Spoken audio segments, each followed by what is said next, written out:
Welcome everyone to Science and Food. The major goal of my course and this public lecture series is to take science, something that's not very intuitive to many of us, and explain that something using something that we all well understand, food. As scientists, we find explanations for what we observe in nature. And I think a really beautiful example of that is the carrot. Farmers well know that cool climates are important for developing very tasty root vegetables, such as carrots and parsnips, that have more intense flavor. And I realized the beauty in using this example to teach science a few years ago when I was visiting a farmer friend. He was trying to optimize when he should pick the carrots. He realized that after a frosty night, they had a very intense sweetness, but if it became too cold, the carrots became very mushy. There's so much awareness about how we can add molecules to food, such as sugars, to improve flavors. But here is a beautiful example of how, by understanding science, we can cultivate living organisms so that they generate these molecules naturally themselves. Of course, there's many other factors involved, such as sunlight, the soil, the moisture. But my students and I now have a much deeper understanding and appreciation for how all these different factors, the terroir of vegetables, plays an important role in determining their flavor and texture. This is very similar to the concept of terroir of grapes and the flavor of wines that result. Of course, in any discussion in edible education, science also helps us to better understand what is a healthy meal, from how rice and beans complement each other nutritionally, to knowing how many calories are in a portion size. Now, I would like to introduce our panelists, starting with Wendy Sluzer. She started the salad bars in Santa Monica schools, which is a program that's now spread to the Los Angeles Unified School District. She's also a clinical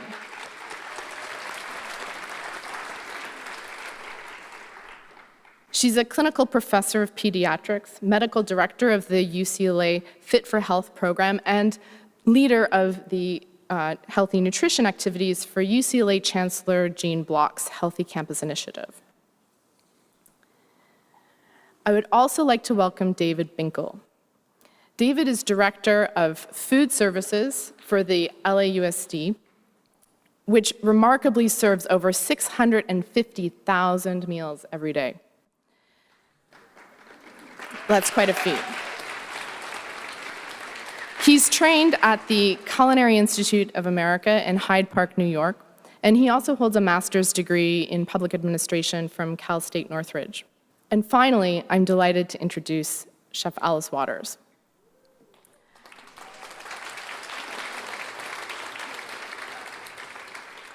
As many of you know, Alice Waters is a pioneer of fresh, organic, seasonal, local ingredients, who's initiated a sea change in how we think and eat food around the world. Notably, Chef Waters is also the founder of the Edible Schoolyard Project. And this is an initiative that started over 7 years ago with a 1-acre garden in a public schoolyard in Berkeley. Since then, it's expanded to a nonprofit organization with the mission of integrating kitchens and cooking and gardens into the core curriculum at schools so that students can learn about art, economics, and history through food. Chef Waters' work is recognized internationally with numerous accolades and awards, and she's been described as the most influential figure in the culinary history of North America. So please join me in welcoming our most illustrious panel to Science and Food this evening.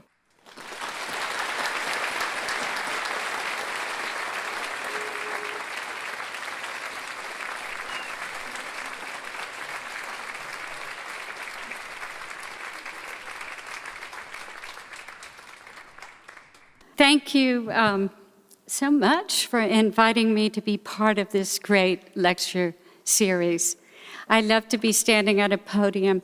This is the first time at a podium that's surrounded by tomato plants and lemons, and I picked a few. Going to take them home. As some of you may know, I relish any opportunity to talk to anyone about food and education.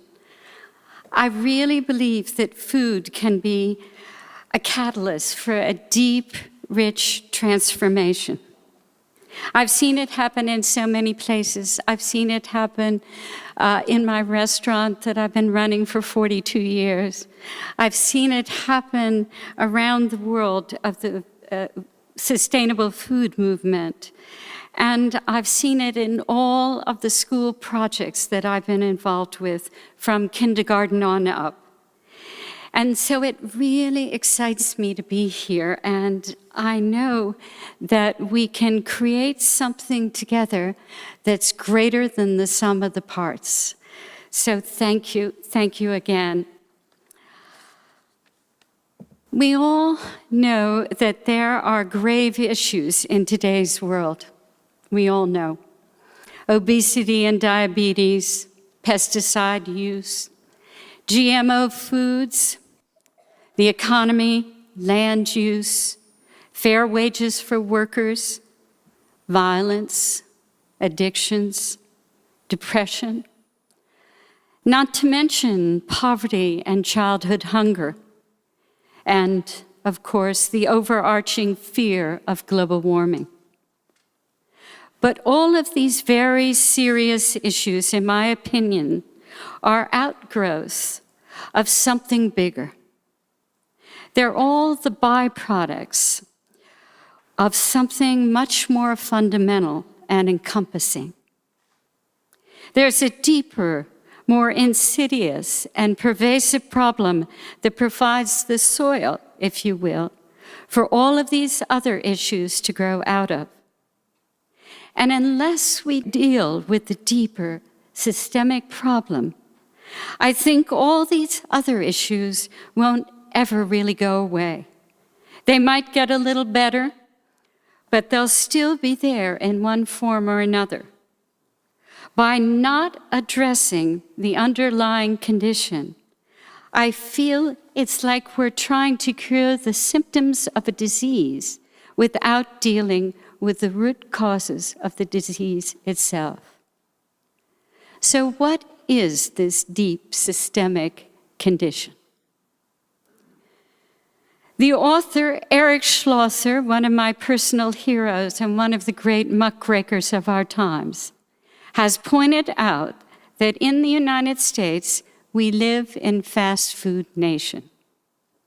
Fast food is, sad to say, the dominant way people eat in this country. Fast food culture has become the dominant culture in the United States, and I worry that it's becoming the dominant culture in the world.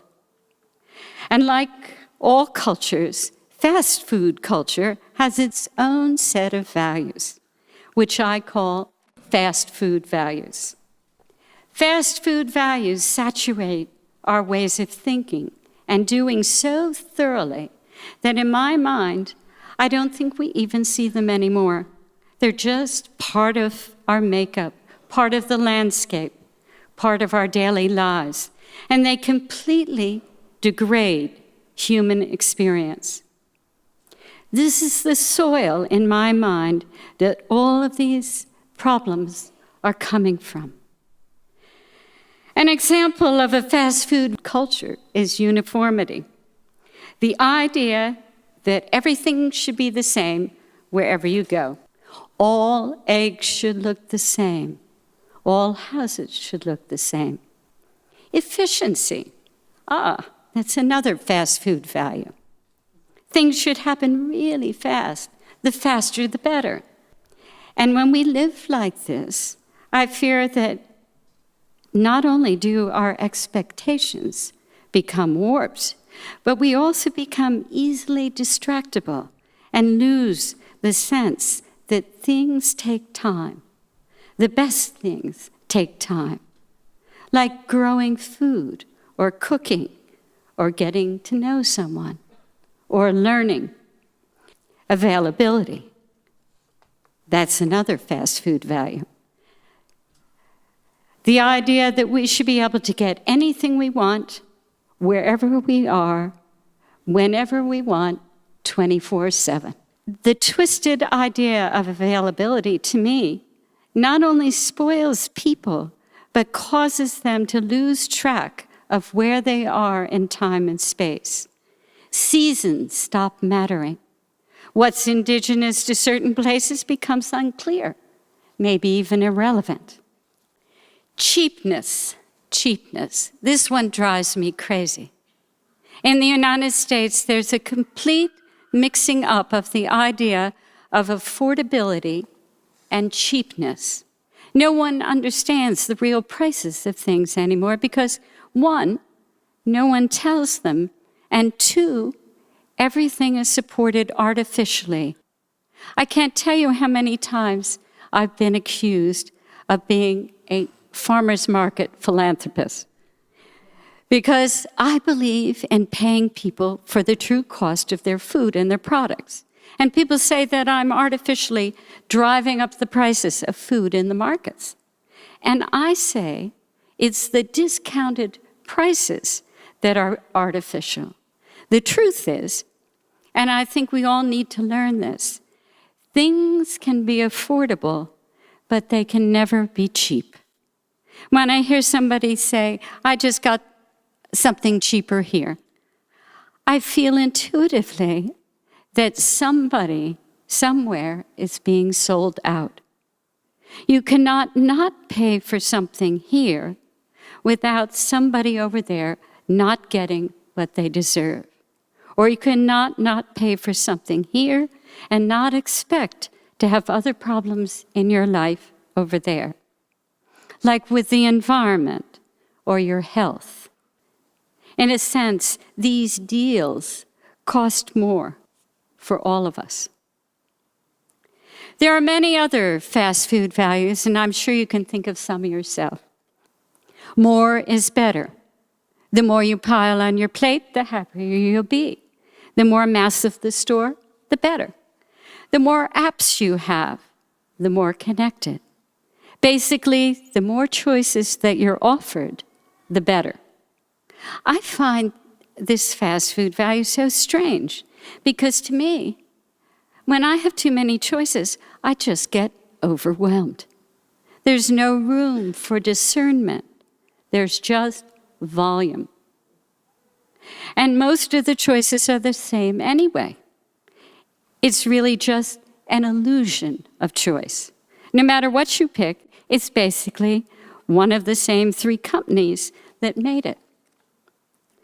Some fast food values can be more abstract and elusive, like terminology, for instance, and how it's used or misused, and the confusion around it. I mean, what does organic mean these days? Natural. Or for that matter, what does local mean? Or fair trade? How about college graduate? It seems the definition of these terms have been hijacked, and they seem to fluctuate and have more to do with marketing and presentation than they have to do with an attempt to clarify and inform. And what gets scarier is how fast these terms get hijacked. In my world, when we find a new term that works for us, like sustainable, it gets grabbed immediately by fast food culture, and it's used everywhere indiscriminately. And in no time, the term becomes opaque and misleading, if not meaningless. Another fast food value, dishonesty. Perhaps that's the most important one of all. I saw this bumper sticker a long time ago, and I think it sums it all up, and it says, "If I am what I eat, then I'm fast, cheap, and easy." So yes, there is a fast food culture operating in this world. And yes, it permeates every aspect of our lives. But fortunately, there is a counterforce to all of this, an antidote, and I call it, no surprise, slow food culture. Now, slow food culture is not as flashy as fast food culture, but it's richer and deeper and truly fulfilling and life-affirming. It's actually a more traditional culture, so to speak, with customs and practices cultivated since the beginning of civilization. We've just left them behind. And slow food culture, like fast food culture, has its own behaviors and practices and rituals and values, what I call slow food values. And these values basically affirm human values. They've been with us since the beginning of time. You know them. You know them. Ripeness, aliveness, beauty, patience, integrity, community, true economy in the Jeffersonian sense, friendship, honesty. Through them, we aspire to create a life and culture that's nurturing, enriching, life-enhancing, creative, joyful, and truly sustainable. They're the things that actually make our lives pleasurable and meaningful. Fast food values are alien to us. They've been foisted upon us from the outside, starting in preschool, with the help of advertising and indoctrination. But thankfully, slow food values are inside us. They're part of our biological makeup, at the core of our very being. Slow food values have just been covered up inside us, deadened by fast food culture. They're just waiting to be awakened. See, touch, smell, taste, listen. The senses are pathways into our minds. And I believe, and I've seen, that when children's and adults' senses are stimulated and opened, not only does their learning improve, but they get a clearer, more human perspective on the world. It's a tried and true pedagogy that first worked dramatically in the streets of Rome and then in India, with children whose senses had been closed down due to poverty and the harshness of their lives.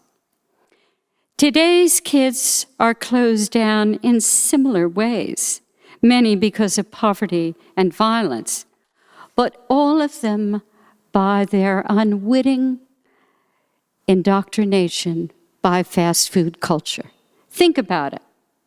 Every single moment of their lives, they're confronted with it on TV, on the computer, in their textbooks, in their music, in advertising inside of schools, on their clothes, with corporate branding of their favorite sports teams and events.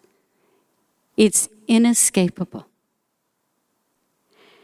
It's why I believe so profoundly in what I've been calling edible education. And in an edible education, we shift students' focus away from the fast food behaviors and seductions by placing something better, sense-oriented experience, at the center of their scholastic life. We do this by placing food and food concerns in the middle of not only the school lunch program, but at the center of the curriculum of the whole school. Eating touches every one of the slow food values I've been talking about. So by integrating food in a more comprehensive way into every student's life, learning about these slow food values occurs naturally in the course of a day. Not only do the kids start eating real food, but the nature of the whole school begins to change. Things like biodiversity and interconnectedness and empathy are learned almost subconsciously, as if by osmosis, by just walking around a revitalized campus. And the best news of all is that schools can create sustainable networks beyond themselves. They start buying food and supplies from local organic farmers and retailers, for example, and sending compost to city parks and back to farms. Think of it, 20% of our population goes to school. Imagine what would happen if we adopted sustainable criteria for everything we buy in the California school system. Not just about food, but everything. And not just in elementary schools, but in universities too. Not only would we be educating the next generation into a new, delicious way of eating and learning, but the schools themselves, the universities, would become alternative engines for their communities and their states too. Wouldn't it be fantastic if California's schools supported California rather than the other way around? Yeah. This isn't just gardens in schools that I'm talking about, or an environmental awareness class. We're not just talking about upgrading food service on the campus. I'm talking about a larger, more radical approach to changing the face of public education by integrating food into the curriculum in a grounded, holistic way. I'm talking about reimagining our schools, all of our schools, from the inside out. We've just forgotten about it. Well, Gloria Steinem made a comment several years ago that continues to inspire me. She said, "Public education is our last truly democratic institution. Everyone goes to school, or should. It's the common place in our culture where we can reach every student while they're still open and learning. It's our place of equity in this country, or it should be. And that's why it's essential, as part of this effort, to feed all of our children at school, K through 12, for free. For free. For free. Not only because many of the students of the public school system come to school hungry, but because we found that if we don't make the meal free, the students pick and choose. And it's always the ones who need it the most who bring the potato chips in their backpack or the candy bar in their locker. Do you know that every child in India eats a free meal at school? And I just went to Brazil, and every child in Brazil eats a free meal. You know, if they can do it, I don't see why we can't. But we must, if we want schools to be the place of equity in our democracy. We must. And we can. And we can bring our schools alive right through the cafeteria door. I call this a delicious revolution. That's what I call this. And when this revolution happens, and when I look around here, it is happening. Our students are going to learn naturally and pleasurably how to live and trust their deeper selves. And they'll be prepared to face the challenges of this complicated world with a grounded an enlightened frame of reference. So thank you. Thank you.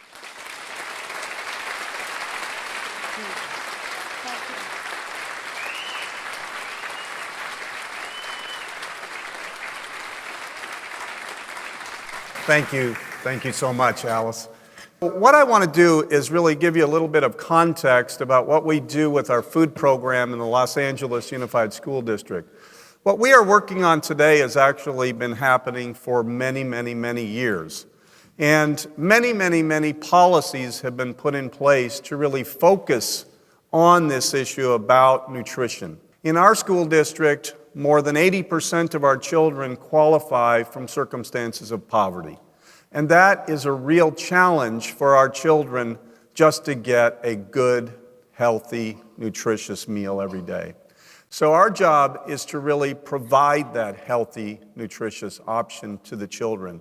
So what we've been doing in Los Angeles is getting away from this fast food nation, getting away from convenience foods, and getting back to the rich traditional history without additives and without preservatives and without a lot of ingredients that really don't need to be there.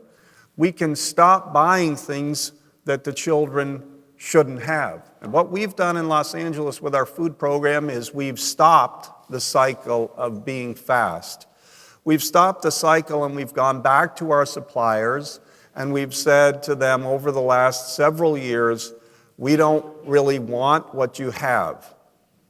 Thank you, but we want something different.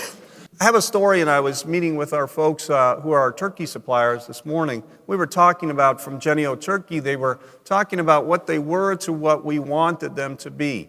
And so we met about 3-4 years ago about what the company had and what they were selling to us. And I said to them, what is the finest turkey product that you have without all the processing and without all the product things that you put into it? And they said to us, well, maybe you can't afford that. And I said, it's not about affording, it's about the quality, it's about giving our children the best. And it's a slice of turkey breast, just basic and simple, instead of making it into some carnival food that's on a stick. And this is what we do on a daily basis, is go out and talk to our children. What do you like? What do you not like? What is it that we want to work together towards to make sure that you learn and know what it is that we're serving? So there's a lot of great things happening in Los Angeles that we're very, very proud of. So.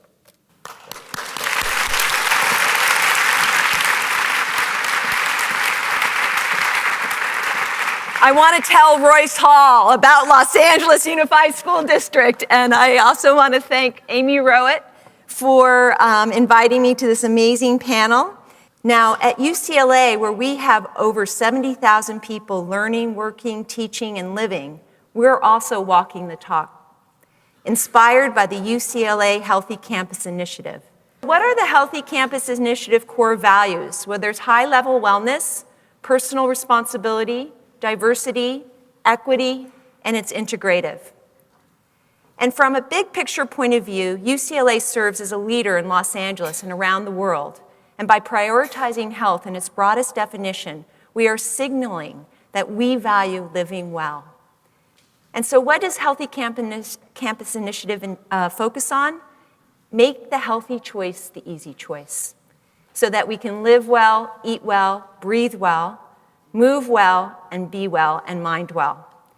And our student organizations have been incredibly active. And our pod, Eat Well Pod, facilitated the delivery of 10 tons of fresh compost donated by Whole Foods to support the student fruit and vegetable garden. And almost all that compost has been already used. 10 tons seemed like a lot to me, but actually it ended up being used within a month or two. So in summary, to eat well, we will educate, support, inspire, grow, integrate, so that we can live well. And as a university and as an individual, we will all need to lead by example. And I learned this lesson as a parent when my son, in 2002, wrote this haiku that I am very proud of. He's now at the mothership.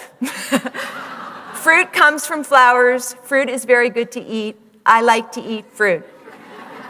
Thank you.